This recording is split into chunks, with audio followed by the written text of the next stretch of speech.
Assalamualaikum warahmatullahi wabarakatuh. Saya dari kelompok 3. Perkenalkan, nama saya Rido Prayoga. Di sini kami akan membahas tentang apa itu browning. Sebelumnya perkenalkan dulu rekan-rekan saya. Ada Galih, Nopta, Sesya, Zahra, dan Najwa. Dan untuk selanjutnya rekan-rekan saya yang akan menjelaskannya.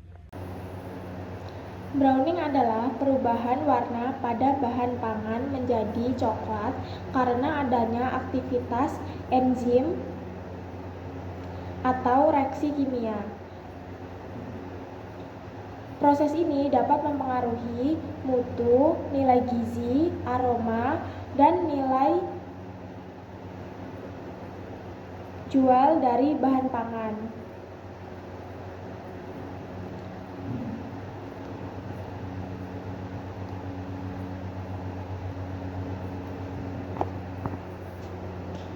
Browning sendiri memiliki dua jenis, yaitu browning non-enzimatis dan browning enzimatis. Yang pertama, browning enzimatis. Browning enzimatis terjadi karena adanya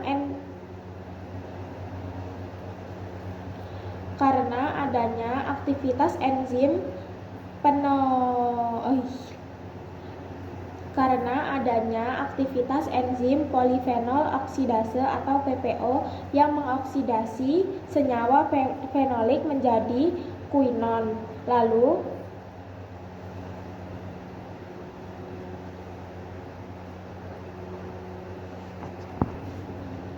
kemudian kuinon tersebut membentuk pigmen berwarna coklat atau melanin. Yang kedua yaitu browning non-enzimatis, yaitu browning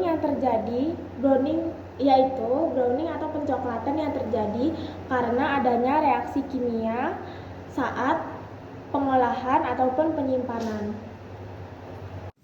Untuk yang selanjutnya yaitu faktor yang bikin pencoklatan terjadi. Itu ada 4. Nah, yang pertama yaitu suhu. Suhu itu jika suhu lebih panas, reaksi pencoklatan atau pembrowningan tersebut itu akan lebih cepat. Nah, yang kedua itu kelembapan. Nah, kelembapan itu permukaan yang kering itu akan lebih cepat untuk pencoklatan. Jadi yang tempatnya lebih kering itu lebih cepat untuk pencoklatan.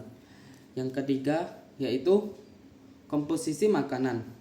Nah, komposisi makanan yang bikin pembrowningan yaitu gula, protein, dan enzim yang mempengaruhi hasil pencoklatan.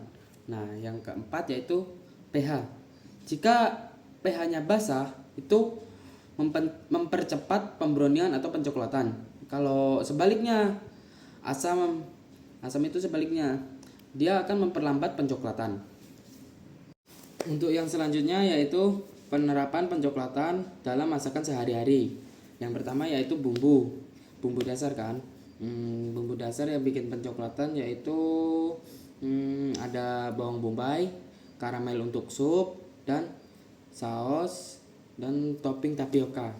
Dia akan mengakibatkan pencoklatan. Nah, yang kedua sayur pangan. Nah, sayur pangan itu ketika dia pencoklatan atau pembrowningan, dia akan lebih renyah dan lebih manis saat pencoklatan. Yang ketiga yaitu protein yang di-share.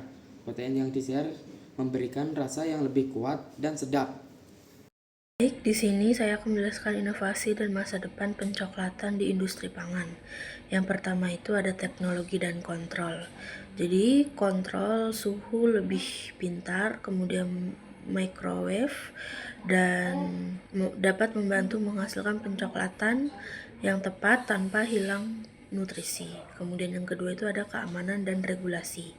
Jadi riset menekan akrilamida dan senyawa yang tak diinginkan sambil untuk menjaga rasa. Kemudian yang ketiga itu ada aditif dan pengganti. Jadi enzim prekursor rasa dan bahan aman lain mempercepat pencoklatan tanpa adanya panas yang ekstrim. Dan kesimpulan, jadi pencoklatan itu dapat membuat rasa, aroma, dan tekstur lebih enak. Kemudian proses utamanya itu karamelisasi dan reaksi enzim. Kemudian hasil yang terbaiknya itu ditentukan oleh adanya suhu, kelembapan, dan komposisi dari suatu bahan itu sendiri.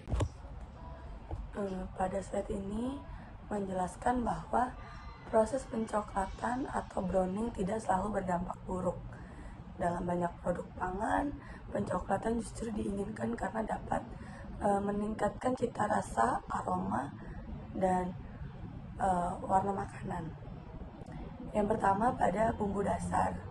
Bawang bombay yang dikaramelisasi menghasilkan rasa yang lebih manis dan aroma yang lebih harum. Oleh karena itu, sering digunakan sebagai dasar sup, saus maupun topping. Yang kedua pada sayuran panggang. Proses pencoklatan membuat permukaan sayuran menjadi lebih renyah, sementara rasa alaminya menjadi lebih manis karena gula di dalam sayuran mengalami karamelisasi.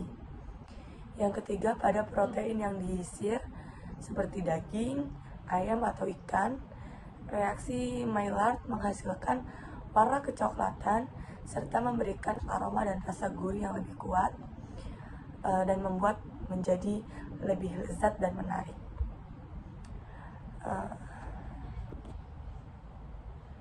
Meskipun bermanfaat, proses pencoklatan yang berlebihan dapat menurunkan kualitas makanan. Jika suhu terlalu tinggi atau waktu pemasakan terlalu lama, makanan dapat menjadi gosong, berasa pahit, dan pada beberapa bahan bertepung dapat meningkatkan pembentukan akrilamida, yaitu senyawa yang tidak diinginkan. Tanda-tandanya muncul bau asap yang tajam, warna terlalu gelap, rasa pahit, dan tekstur yang keras.